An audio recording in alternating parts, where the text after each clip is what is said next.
Sampurasun Wadia Balad ATE official di mana wae ayana.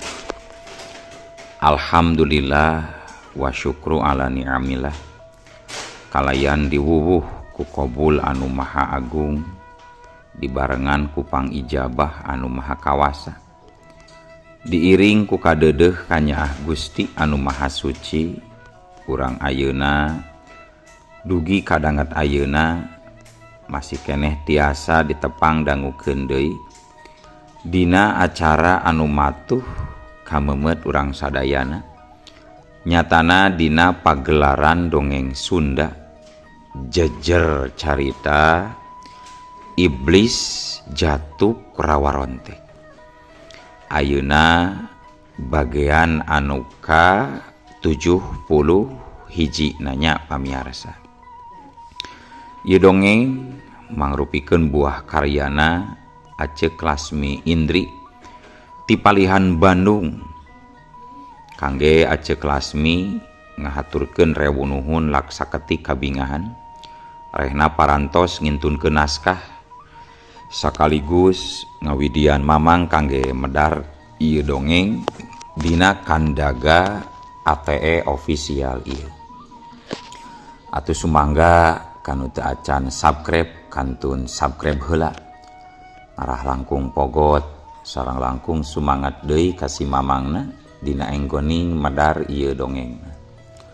Ning hilap di like di komennya nu saseueur-seueurna.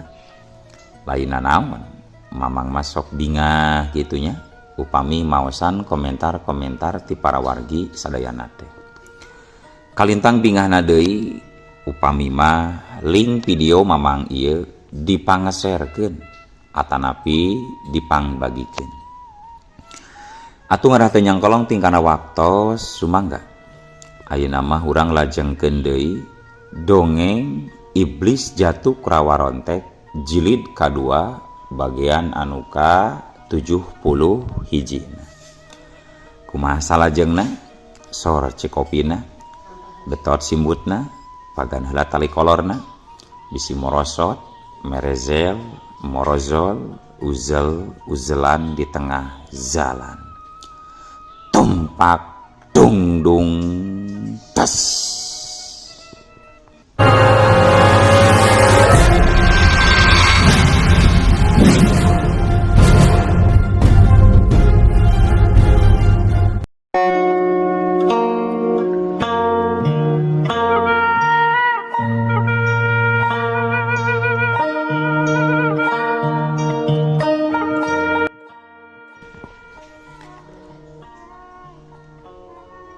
Satepina ka wewengkon Banten nilam kinasih saparakanca sempet bingung kumaha pilampaheun ka dituna rek ka mana arah jugjugan.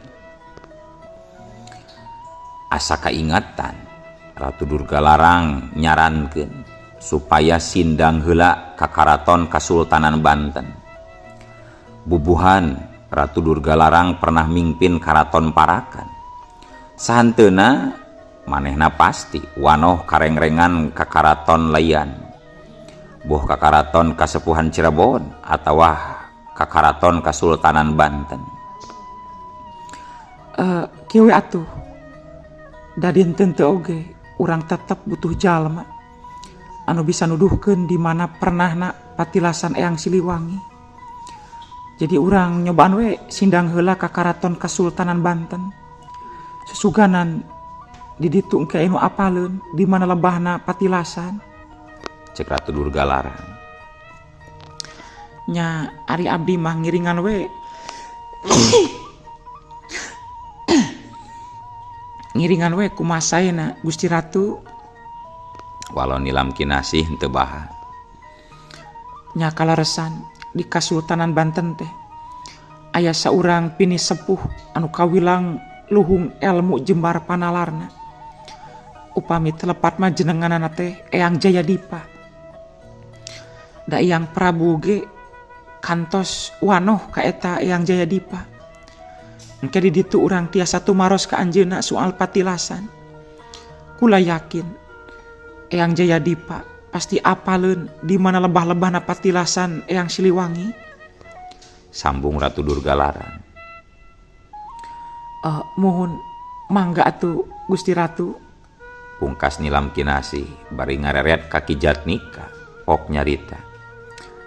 Ki Jatnika, ayeuna urang ka Karaton Kasultanan Banten heula Ki. Urang butuh ngorek katerangan sisuganan Eyang Jayadipa anu nembe disanggemkeun ku Gusti Ratu uningangeun di mana lebahna patilasan. Mangga pribados sareng para jawara ngiringan we nih Mas. Walon Ki Jatnika bari rengkung. Hayu atuh Nimas Nilam tuturkeun kula. Cek Ratu Durgalarang ngincid ti heula beral we kabehanana Mariang naluturkeun ka Ratu Durgalarang. Teu kacaturkeun kumaha lila di jalana satepina ka Karaton Kasultanan Agung. Kadatangan Ratu Durgalarang langsung dibarageakeun kalawan pinuh panghurmatan ku pihak rengrengan. Kaasup ku Eyang Jayadipa salaku panasehat sekaligus sesepuh di eta Karaton Kasultanan Agung. Saterusna Ratu Durgalarang sarombongan dibawa ka rohangan utama. Kadatanganna oge dibagiakeun pinuh panghurmatan ku Sultan Agung Banten. Mimiti paguneman seperti biasa nanya kayan itu jeung ieu. Pancakaki soal silsilah katurunan. Terus ditanya, aya keperluan naon? Titilas pamimpin Karaton Parakan datang ka wewengkon Banten. Pokwe Ratu Durgalarang dibejer beaskeun, dicaritakeun sakabehna. Sagalana dibahas soal maranehna keur maluruh patilasan Prabu Siliwangi. Sultan Agung teu waka ngabejakeun, anggur nyieun acara jamuan panghurmatan heula. Poe eta mah eueuh hal penting. Ratu Durgalarang dijamu ku rupa-rupa katuangan ku para rengrengan. Caturkeun poe isukna kakarak we acara pembahasan di mimitian. Harita di Balai Paseban, Ratu Durgalarang Nilam Kinasih Ki Jatnika katempo Dariuk disanghareupan langsung ku Eyang Jayadipa. Eyang Jayadipa mangrupakeun sepuh anu kaitung umurna geus nincak 80 tahunan leuwih. Ku umur sakitu tangtu geus tutug pangalaman legok tapak genteng kadek masagi ku pangarti weruh ku ilmu panemu. Jadi Nyi Ratu jauh-jauh di Jugjug anggang-anggang di teang sumping ka dieu teh bade milarian patilasan Prabu Siliwangi pangintennya. Tanya Eyang Jayadipa.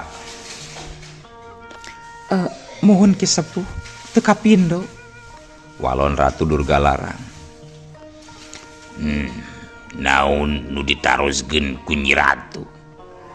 Saleresna mah eta teh hal kapahing Nyi Ratu. Maksudna eta patilasan teh dilarang pisan pikeun di Jugjugna Gusti Ratu. Maksadna dilarang teh kumaha eta maksadna Ki Sepuh? Tanya Ratu Durgalarang. Sanajan teu dijelaskeun oge, maena geus nyaho lamun patilasan anu di ujung kulon mah jadi tempat dikurungna buun sakera. Jadi wajar mun dipahing pikeun di Jugjug teh. Maksudna kieu Gusti Ratu. Eta patilasan teh tos dipebeujehan di omat-omat ku Prabu Siliwangi.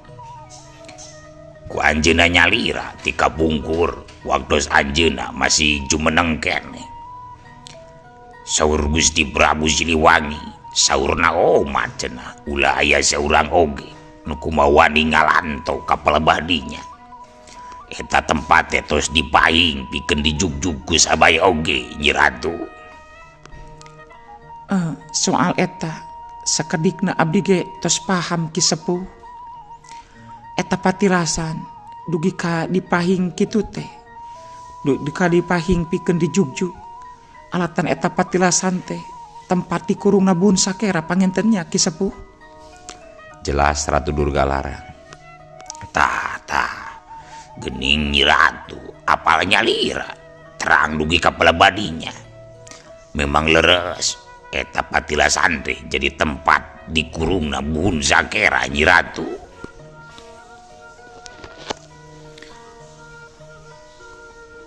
Nya, abdi getos terang kapala badinya nama Ki Sepuh. Tapi ke ieu teh eyang teh hoyong jelas heula. Eta kumaha jujutanana bet Nyi Ratu sareng Nimas Nilam Kinasi gaduh maksad hoyong kapatilasan eta. Padahal gening tos terang pami di dinya teh dipandamna Bun Sakera adu ngabahayakeun. Sambung Eyang Jayadipa. Soal jawabana Ratu Durgalarang nyerenkeun ka Nilam Kinasi. Antukna derek-dek we. Nilam Kinasi nyaritakeun ka sang tukang jeung marga lantaran yen manehna boga maksud ngajugjug ka patilasan. Intina mah ngabejakeun soal salakina Den Jaka anu mangkat ti Pabuaran nuju ka patilasan geus meh ampir sataun leuwih teu mulang-mulang deui. Tekung silila kadenge Nilam Kinasih mungkas guaran caritanana. Tah kitu pisan jujutana teh Ki Sepuh. Nu jadi marga lantaran abdi sareng Nyi Ratu Durgalarang gaduh maksad ngajujuk ka patilasan teh. Taya sanes hoyong ngabuktoskeun nah leres Den Jaka caroge abdi aya di dinya. Eyang Jayadipa ungut-unggutan tanda keur neuleuman eusi carita Nilam Kinasi. Geus kitu pok Eyang Jayadipa nyarita. Jadi caroge Nimas Nilam Kinasi teh nu jenengan Den Jaka eta teh putra tunggalna Laraspati si Dewi Pedang. Muhun laras pisan Ki Sepuh. Walon Nilam Kinasi. Janten Den Jaka teh mangkat ka patilasan kangge ngaruat Bun Sakera kitunya. Nya laras kitu pisan Eyang. Matak abdi salaku istrina hoyong ngajugjug ka patilasan teh kageuing ku kahoyong ngabuktoskeun nah caroge abdi ka Kang Den Jaka teh tos tilar dunia atanapi teu acana Eyang. Gitunya. Kieu ye Nyimas. Heug koyang urang guar sagala rupana. Sungal patilasan Siliwangi. Keun koyang di guar. Da dinten oge eyang sakedikna terang jujutan eta patilasan. Lebah-lebah na patilasan Prabu Siliwangi teh sabener nama ayana tuh di ditu di ujung kulon wewengkon Sang Hyang Zirah, lebih tepat nama di Leuweung Harendong eta teh Nyimas. Hah? Leuweung Harendong? Tanya Nilam Kinasih jeung Ratu Durgalarang meh bareng. Muhun di Leuweung Harendong. Mung hanjakalna eta Leuweung Harendong teh tos tilem ti kapunggur mula geus eueuh teu kadeuleu ku mata Nyimas. Jelasna eta Leuweung Harendong teh tos moal katingali ku panon urang. Jelas Eyang Jayadipa. Duh, masih can kahartos Ki Sepuh. Maksudna Leuweung Harendong tilem ngaleungit sanes Eyang Ki Sepuh. Tanya Ratu Durgalarang bari kerung. Sanes ngaleungit Nyi Ratu. Mung eta Leuweung Harendong teh tos disamargeun wujudna ku Prabu Siliwangi. Eta leuweung geus dilalangsean ku sarupaning hahalang gaib ambir kana salapan dugi ka 12 lapisna. Sehingga eta Leuweung Harendong teu katingali wujud nyatana. Asal Nyi Ratu sareng Nilam Kinasi terang we nu kantos maluruh eta leuweung harendong teh sateu acana Nyi Laraspati teh kapungkur. Nyi Laraspati nepangan eyang sami eta oge bade naroskeun soal patilasan Prabu Siliwangi.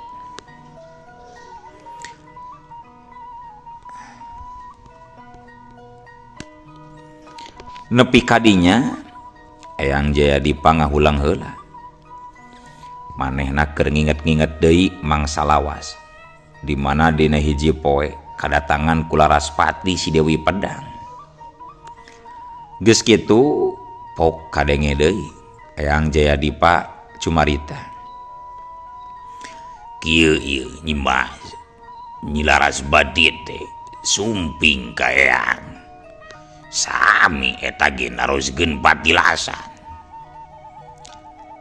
Sateu acana oge Nyi Laraspati tos nyobi maluruh ku Nyalira. Mung mentok poekeun cenah teu kapendang. Jalaran kebon harendong teh teu katingali. Nu kapendang di ujung kulon kalah mendakan sagara we nubluk apla.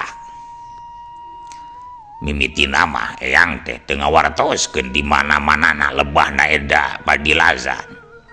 Da teu apal upami Nyi Laraspati teh nuju mancen tugas. Mung saatos diwartosan ku Nyi Laraspati yen anjeunna teh mancen tugas ti guruna nyatana Nyi Konde Gunung Lawu. Nembe we eyang teh wak cabalaka bubuhan eyang apal ka Nyi Konde teh seorang jawara wanita sakti mandraguna tur jadi sohibna Prabu Siliwangi pisan.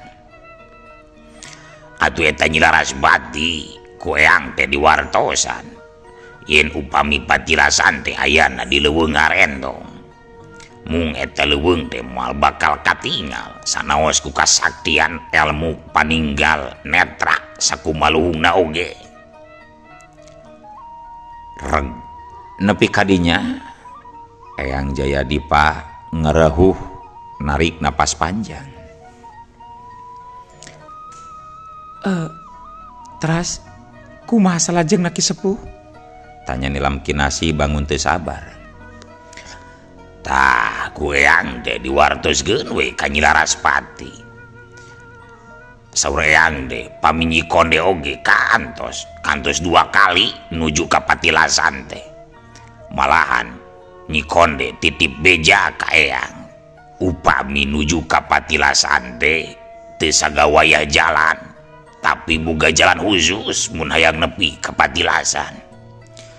Alias aya jalan tarabas kangge dugi ka patilasan. Panginten ngaaja Nyi Konde titip carita eta ka eyang. Bubuhan saurna Nyi Konde mah sering limberan pohoan. Jadi pami anjeunna nuju hilap teh tiasa naroskeun deui ka eyang. Kusabab eyang apal jalan khusus nuju ka patilasan. Atuh nalika Nyi Konde geus jilar dunia dongkap Nyi Laraspati nya koyang teh diwartoskeun we jalan tarabas nuju ka patilasan teh ka Nyi Laraspati. Di mana cenah jalan khusus nuju ka patilasan teh eyang? Tanya Nilam Kinasih bangun panasaran pisan. Jalan khusus atawa jalan tarabas nuju ka leuweung harendong teh ayana di jero sagara nih Mas. Hah? Di jero sagara? Nu leres Ki Sepuh? Nilam Kinasih jeung anu sejen olohok bengong masih can ngarti maksud omongan Eyang Jayadipa. Mun leres pisan. Jalan pintas pikeun nuju ka patilasan teh ayana di jero sagara. Didinya aya lawang guha atawa sedong. Eta pisan jalan anu dimaksad urang hayang lebet ka kebon harendong teh. Oh, jadi pami kitu mah atuh kedah teuleum heula panginten upami hoyong ka kebon harendong teh. Tanya Ratu Durgalarang. Mun leres pisan Nyi Ratu. Urang ngawayah nageun we kedah teuleum heula ka dasar sagara. Tah engke lamun geus teuleum di dasar sagara, didinya engke aya lawang guha di celah-celah dapuran karang. Lamun geus mendakan celah-celah di dapuran karang kantun lebet we kadinya. Mung upami nyorang kadinya peryogi katahanan salira anu luar biasa, kada kuat nahan napas anu lami sabab jalur sedong kawilang panjang, kada luas kada buleud tekad ulah mandeg mayong di tengah jalan. Sabab upami mandeg mayong di tengah jalan nu aya katujuan moal dugi balik ka darat kabujeng saebeun napas kitu da Nyi Mas Nyi Ratu. Tutur Eyang Jayadipa ngajelaskeun sacara rinci. Nilam Kinasih jadi silih reret jeung Ratu Durgalarang pada teu nyangka geuning jalan nuju ka Patilasan teh henteu gampang. Kumaha nih Mas Nyi Ratu, nah tetep bade angkat magzakeun ka Patilasan? Tanya Eyang Jayadipa. Pikeun abdi sanaos kedah teulem turu nyorang lebet ka sedong eta sanes masalah berat Ki Sepuh, sanes jadi alasan kangge mugageun pamaksadan abdi. Tandas Nilam Kinasih katampona teu ngarasa seunggah mun teh ama kudu teulem saterusna mulubus ka jero sedong. Nya syukur atuh ari kitu mah mung omat Rusia ieu ulah dugi kabocor ka jalmi sanes deui. Eyang teu sambarangan ngabolegirkeun hal ieu ka jalmi-jalmi nu tangtu. Nyi Konde tos omat-omatan ka Eyang supaya ngajaga Rusia satarap dina. Mohon Ki Sepuh, hatur nuhun pisan. Wireh tos maparinan pituduh jalan nuju ka Patilasan. Sanes kunanaon abdi teh pedah kajurung ku rasa panasaran. Hoyong mastikeun nah caroge abdi teh tos tilar dunia atanapi teu acana Ki Sepuh. Cek Nilam Kinasih ngabuleudkeun tekadna. Nya sami-sami nih Mas. Ke ieu teh leres jadi nibas deh bojona Den Jaka putra tunggal Larasbati. Punten ya Eyang sakali deui bade mugukeun. Muhun leres pisan Eyang. Walau Nilam Kinasih bari unggul. Nya atuh mudah-mudahan we caroge nih Mas nu jenenganna Den Jaka teh masih kene hirup. Kumargi sakaterang Eyang buhun sakera teh sajinis cakra hirup anu kacida ganasna. Arang langka aya jalma bisa salamet di mana adu hareupan jeung eta mangkelu anu bisa ngelehkeun jeung meruhkeun bun sakera ngan ukur dua nyaeta Prabu Siliwangi jeung Nyi Konde Gunung Lawu guluna Nyi Larasbati. Dua jalmi eta anu kantos ka Bandungan jeung ka Kuping Goyang mah. Janten kitunya. Teras kumaha Eyang eta cariosna Eyang dugi katerang anu tiasa meruhkeun bun sakerangan ukur Gusti Prabu Siliwangi sareng Nyi Konde. Kumaha eta lalakonna Eyang? Cek Nilam Kinasih bangun kataji. Nya kitu deui Ratu Durgalarang jeung Ki Jatnika hoyong apal kumaha jujutanana. Mun saur Eyang dieu nu tiasa meruhkeun bun sakera salianti Prabu Siliwangi nyaeta Nyi Konde. Harita basaruatan nu kadua Nyi Konde teh telat ngaruat buhun sakera. Maklum Nyi Konde mah jalmina limpeuran. Telat ngaruatna nepi ka telatna oge 5 tahunan eta teh. Tatras basa Nyi Konde sumping ka Patilasan. Horeng buhun sakera teh tos ngencar geus leupas. Tos kakalayangan dina luhur Cai Sagara kantun siap sabadara. Atuh tinggal gitu teh deui jalan Nyi Konde kapaksa tarung bebeakan ngalawan buhun sakera di luhur Sagara. Derna eta tarung ka Cidarongkana dugi kamoyageun cai manggunung-gunung. Di langit dordar gelap berikayan poek lantaran gatutup ku mega patala ireng. Pokona harita asa sabertos bari kiamat we ni Mas, saking kumuhaka-muhakana gaguatan anu tararung. Waduh, dugi kituna kahebatan buhun sakera teh Eyang. Cek Ratu Durga larang molohong. Mun ganas duroaga Nyi Ratu.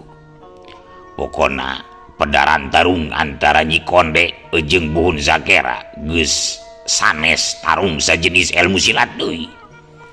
Tapi tarung adu kasaktian sareng kadigjayaan. Teu dipungkir, Nyi Konde memang bener-bener jawara sakti mandraguna. Sanaos jurus-jurus pedang sapertos pedang kilat maya, pedang kilat beraja, sareng pedang kilat ambar teguna diangge pikeun yang ngarepeun bun sakera. Tapi tetela eta Nyi Konde boga ilmu tutungkusan puput liduhung papak digdaya. Anu mana eta ilmu bisa dipake merukeun bun sakera. Ilmu naon eta Eyang? Gening pedang kilat maya jeung pedang kilat beraja teu nyetu ku ilmu naon merukeunana? Nya ku eta ilmu puput linuhung papak digdaya nyaeta ajian tunggul batara. Sajinis ajian kasta dewa tur jadi pusat pancerna tatar wetan. Ku eta ajian nembe we buhun sakera tiasa kaleled-ele. Salian dimibanda kekuatan anu maharongka, ajian tunggul batara oge ngagem kekuatan segel gaib atawa pasung gaib. Buhun sakera tiasa diseret deui di bawah mulang tur dikerem diringkep di tempat sanggalna gitu tanya Mas Nyi Ratu. Gitu. Teras salajengna kumaha eta teh Ki Sepuh? Cek Nilam Kinasi. Pokona mah buhun sakera hasil we diperugeun ku Nyi Konde ku cara ngaluarkeun ajian tunggul batara. Meni hebat kitu geningnya ajian tunggul batara teh. Sareng asa nembe nguping. Padahal Laraspati katut muridna mah asa can kantos nguping ngagem ilmu eta. Cek Nilam Kinasi. Mohon ajian tunggul batara mangrupakeun ajian karuhunan kacipta di zaman wiwitan. Jadi tangtos segi kakuatanana tos teu diragukeun deui. Mata teu heran upami Prabu Siliwangi neudeun kapercayaan ka Nyi Konde pikeun jadi wawakilna dina urusan ngurus buhun sakera. Da Prabu Siliwangi oge tos nimbang-nimbang nu tiasa ngungkulan buhun sakera di mana ngencarnya eta Nyi Konde. Tapi duka diturunkeun duka henteu eta ilmu tunggul batara ka murid-murid nama. Pokona mata ti saatos ruwatan nu kadua eta Nyi Konde teh dongkap deui. Nu dongkap teh ngadon muridna nyaeta Nyi Laraspati. Eta Nyi Laraspati anjeunna sempat milarian patilasan ku nyalira ka ditu ka Sang Hyang Zira mung teu kapendak cenah kumargi mentok di sagara. Nyahirna Nyi Laraspati teh sumping ka Eyang pikeun naroskeun. Guaran carita Eyang Jayadipa cukup eces tur jelas. Awalna Laraspati kokot tetengan neneangan patilasan ku sorangan meluruh patilasan kaditu kadieu. Setiap jalan kumanehna ditulis gaib dina jero batu giok ngan basa tepi ka ujung kulon manehna mentok pilampaheun. Bingung sabab tempat patilasan teh teu kapanggih-panggih. Mangkana dina peta gaib nu ditandaan buleud jeung cakra dina kalung giok nuduhkeun kasalahan tempat. Menang laratan anu jelas nuju ka patilasan teh sanggeus nepungan tur menta pituduh jalan ka Eyang Jayadipa karek bisa manggihan patilasan. Kitu penjelasan ti Eyang Jayadipa waktu harita. Tapi nalika sakabehna mata keur ka pusat ka Eyang Jayadipa teu kanyahoan ti luar ujug-ujug. Olo waktosna kabujeng seep wadia balad dongeng ATE official. Keun atunya ieu dongeng teh urang cekapkeun we heula dugi ka dieu. Insyaallah enjing pageto baris dilajengkeun deui. Atuh ku kitu ku kieuna mamang sajamit mungkur amit mundur ti payunan para wargi sadayana. Hayu Assalamualaikum warahmatullahi wabarakatuh.